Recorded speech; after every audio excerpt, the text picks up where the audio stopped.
Okei, miten mä selvitän googlettamalla yritysten liikevaihtoja ja taloustietoja.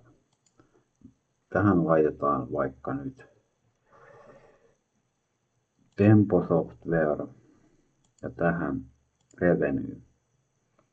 No niin, nyt Googlen tämmönen niin kuin yhteenveto tuli AI-yhteenveto.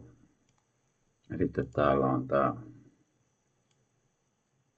Rocket Shares, niin täällä nyt lukee, että näillä on nyt tällä hetkellä 22,1 miljoonan dollarin liikevaihto ja ne on saanut pääomasijoittajalta tai useammalta 37,5 miljoonaa.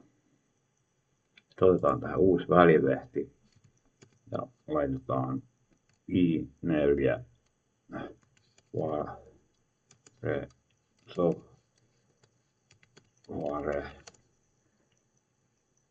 Revenue.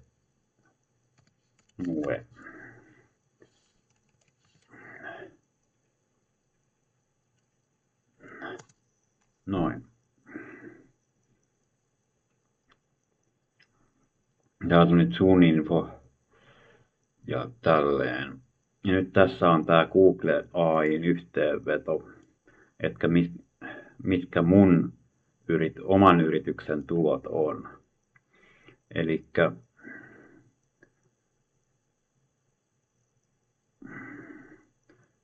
sen yrityksen perustaja Matti Kivirö, eli minä.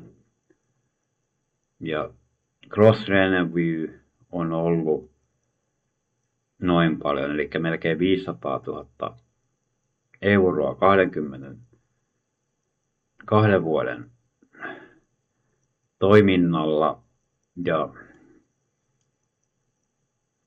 ja keskiarvoinen vuotuinen liikevaihto, niin kuin toi gross income, on ollut 21 000 euroa.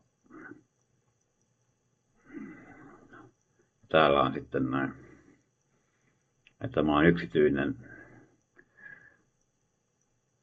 elinkeinonharjoittaja, Tampere.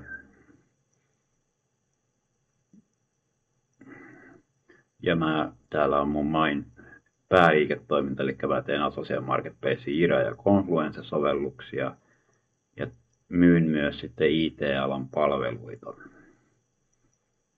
Ja milloin tämä on ollut toiminimi, koska mulla on ollut tämä yritysmuoto työosuuskunta ja kevyt yritys aiemmin.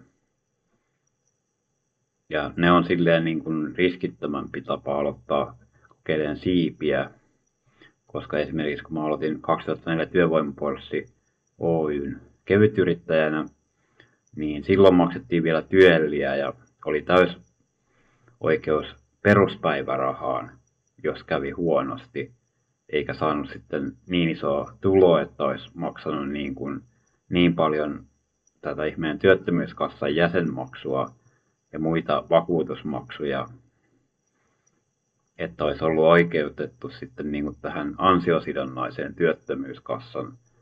yrittäjän työttömyyskassan maksamaan 400 päivän, tai siihen aikaan se oli 500 päivää se ansiosidonnainen.